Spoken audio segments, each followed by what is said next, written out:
नमस्कार. मी तुम्हाला आज मालवणीची कहाणी सांगणार आहे. काय ही मालवणीची कहाणी? त्याआधी आणखी काही गोष्टी समजून घेणं आवश्यक आहे. या देशामध्ये जम्मू आणि काश्मीर नावाचे एक राज्य होतं, ज्याचं आता विभागणी होऊन केंद्रशासित प्रदेश झाला आहे. या जम्मू काश्मीरमधल्या काश्मीर भागामधून काश्मीरी पंडितांना जवळपास हाकलून लावण्यात आलं. आता तिथे काश्मीरी पंडित नावालाही सापडत नाहीत. अनेकांचं स्थलांतर झालं आहे, अनेक जण विस्थापित झालेत, तर अनेकांचं शिरकाण झालं आहे. काय झालं या काश्मीरी पंडितांसोबत आणि ती का गायब झाली, या प्रश्नाचं उत्तर सगळ्यांनाच ठाऊक आहे, पण ते देत मात्र कोणीच नाही. याच देशामध्ये आसाम नावाचं एक राज्य आहे. ज्या आसाममध्ये सुरुवातीला बहुसंख्याक असलेला समाज आता अल्पसंख्याक झाला आहे आणि सुरुवातीच्या काळामध्ये अल्पसंख्याक असलेला समाज आता बहुसंख्याक झाला आहे. म्हणूनच तिथे NRCला तगडा विरोध होतो. असं महाराष्ट्रात घडतं आहे आणि मुंबईतही घडतं आहे का? जर मुंबईत घडत असेल तर अजूनच धक्कादायक आहे. एखाद्या भागात बहुसंख्याक समाजाची 15,000 मतं अचानक कमी व्हावीत आणि अल्पसंख्याकाची वाढावीत, हे चित्र अजूनच चिंताजनक आहे. म्हणूनच येतोय मालवणीची कहाणी सांगायला. नमस्कार, मी आहे सुशील कुलकर्णी आणि आपण पाहताय अनालायझर. या मालवणीच्या कहाणीला सुरुवात करताना एक गोष्ट तुम्हाला मला महत्त्वाची सांगायची आहे, ते म्हणजे मालाड विधानसभा मतदारसंघातल्या मालवणी भागातली स्थिती खरंच खूप भयंकर आहे का? हे भयंकर असल्याचं चित्र तिथले मुंबईचे प्रदेश भाजपचे अध्यक्ष मंगलप्रभात लोढा यांनी विधानसभेत मांडला आहे.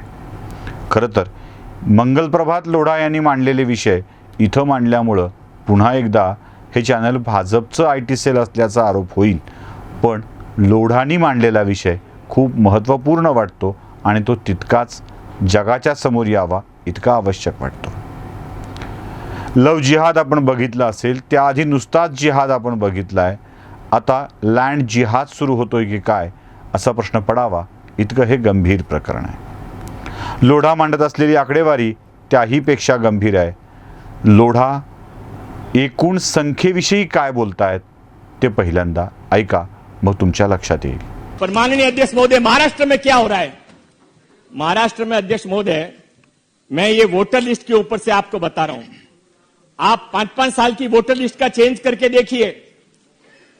पिछले 5 सालों के अंदर मलाड विधानसभा के अंदर हिंदू वोट साधारणतया जितने सब जगह बढ़ते हैं उतने 5 या 7% बढ़ने चाहिए. कितने बड़े माननीय अध्यक्ष महोदय? 15,000 हिंदू वोट कम हो गए, 12,000 मुस्लिम वोट बढ़ गए. और ये माननीय अध्यक्ष महोदय अपना आप नहीं हुआ है, इसके पीछे बहुत बड़ा षड्यंत्र है. उसके पीछे रोहिंग्या को लाके बसाया जाता है, वहां पर बांग्लादेशियों को लाके बसाया जाता है, ड्रग का बिजनेस उनको दिया जाता है, सरकारी जमीनों पर उनका कब्जा करवाया जाता है. एवढ्यावरच काम भागत नाहीये, तर पुढे दलित परिवारांच्या विषयात देखील काय घडतंय ते देखील समजून घेणं आवश्यक आहे. लोढा त्याविषयी चिंताजनक माहिती विधानसभेतल्या आपल्या भाषणात देत आहेत. माननीय अध्यक्ष महोदय, छेड़ा नगर करके वहां एक वसाहत है.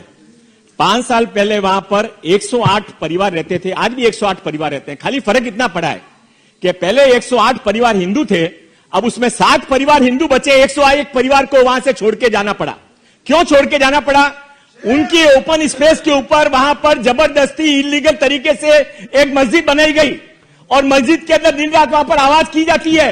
और जो शिकायत करने को जाता है माननीय अध्यक्ष महोदय, एक आप इतनी सब कमेटियां बनाते हैं ना, पेड़ लगाने पे कमेटी भी बनाते हैं, हर चीज पे आप कमेटी बनाते हैं, तो एक आप आमदारों की कमेटी इस बात के लिए भी बनाइए कि मालवनी पुलिस स्टेशन में कितनी कंप्लेंट्स जमा है और कौन सी कंप्लेंट्स के ऊपर अभी तक कार्रवाई हुई है. माननीय अध्यक्ष महोदय, छेड़ा नगर को हिंदू विहीन कर दिया गया. माननीय अध्यक्ष महोदय, इसके आगे बाजू के अंदर एक गली के अंदर दलित परिवार रहते थे. 58 दलित परिवार एक चाल में रहते थे. अब वहां पर क्या हुआ माननीय अध्यक्ष महोदय? वहां पर 58 दलित परिवार के अंदर केवल 6 दलित परिवार बचे हैं. 52 दलित परिवारों को निकल दिया गया. 6 क्यों बचे हैं? उनके अंदर हिम्मत है, वो कह रहे हैं मर जाएंगे पर यहां से जाएंगे नहीं. और उनके साथ माननीय अध्यक्ष महोदय क्या किया जाता है? वो बाथरूम वहां पर कॉमन बाथरूम में यदि कोई वहां पर लेडीज बाथरूम के समय यदि नमाज के समय बाथरूम के अंदर हो तो बाहर से लॉक कर दिया जाता है कि हमारे नमाज में डिस्टर्ब नहीं हो, तुम बाहर नहीं आ सकते। माननीय अध्यक्ष महोदय, ये सारी बातें मैं नहीं कह रहा हूं, ये मालवणी पुलिस स्टेशन के रिकॉर्ड के अंदर है। मालाड विधानसभा मतदारसंघातली एकूण मतदानाची संख्या, मतदारांची संख्या जर आपण बघितली आणि त्यातलं धर्मनिहाय आकडेवारी बाजूला काढली तर अत्यंत धक्कादायक गोष्टी समोर येतील। या धक्कादायक गोष्टी नुसत्या धक्कादायक नाही तर चिंताजनक देखील आहेत। एखाद्या धर्माची संख्या एखाद्या विशिष्ट मतदारसंघात वाढणं किंवा कमी होणं हा विषय खरं तर चर्चेचा किंवा भय वाटावा असा मुळीच नाही, पण तरीही असं सतत घडत असेल आणि विशिष्ट धर्म तिथून बहिष्कृत होत असेल तर मग मात्र चिंताजनक ठरतं। एखाद्या भागावर आपलं प्रभुत्व, आपला ताबा, आपला कब्जा मिळावा यासाठी काही घडत असेल तर ते अजूनच चिंताजनक असतं। खरं तर जी वाढ व्हायची आहे ती वाढ सर्वांचीच व्हायला हवी, पण हिंदू कमी होतोय आणि मुस्लिम वाढतोय ही बाब लोढांना जितकी चिंताजनक वाटते तितकीच सर्वांसाठीच ती चिंताजनक आहे। म्हणूनच याचा गांभीर्यानं विचार व्हायला हवा।